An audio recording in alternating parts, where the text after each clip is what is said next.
from Twitter. The guy who shot on Euphonic. Yeah, the finance guy, right? Yeah, so yeah, he used to be like, he's a proper finance guy, a credible guy. Yeah. He said, I am Kushik. You guys will put it in here, no? Mm-hmm. He said, the government gets rightly dragged for corruption, fiscal mismanagement, fraud, and financial crime. All the time. All the time. Yeah. But They're we probably need... getting dragged right now somewhere. Yeah. I'll probably have a rant later on, and drag them also. Okay. But we need to keep the same energy for the private sector.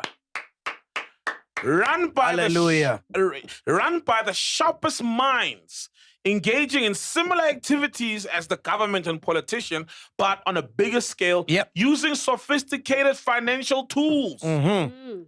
There's a quote, and I've heard this before. Then he posted, he says, give a man a gun and he can rob a bank. Give a man a bank, he can rob the world. Buzz. Shout out, man. Buzz. Shout out. But it's not better than Chevy's freestyle.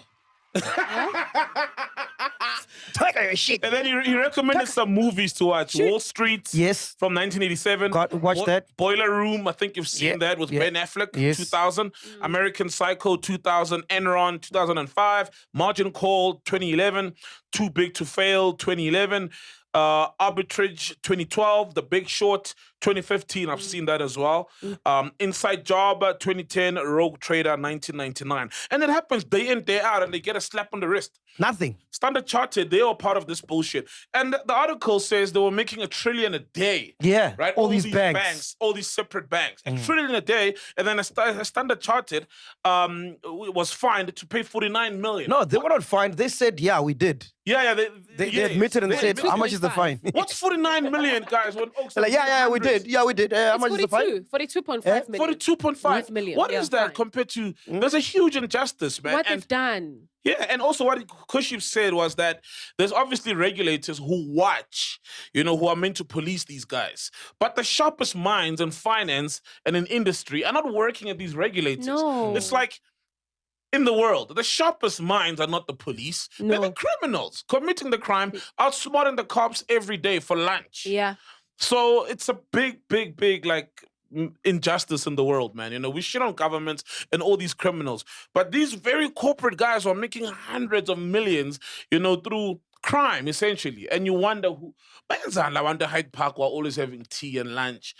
They manufactured inflation in SA for years. They created it. All those food prices, repo rates, fuel prices, housing, rental prices, weaker rand, high interest rates. Look at that. They even fixed the bakery because that's where the dough's at.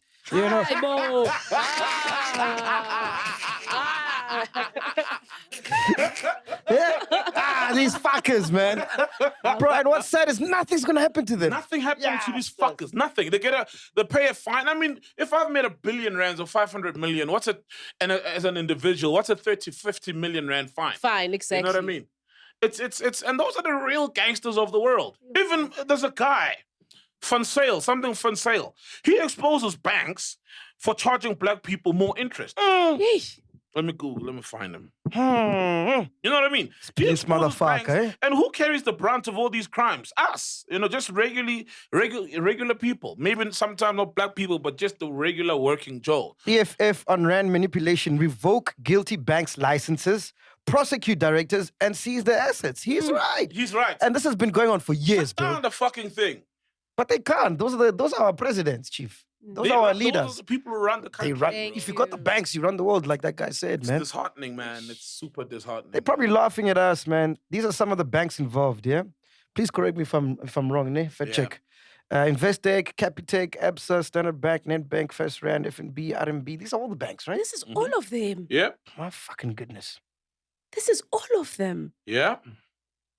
Yep. Man, this is Guys, you see, it's when you just do your groceries. And the middle class is suffering, eh? Middle class. At this rate, literally, the middle class, the middle class are literally are on the verge of poverty. Let's be honest. We're literally going to have no middle class. It's either you're rich or you're poor. Yeah.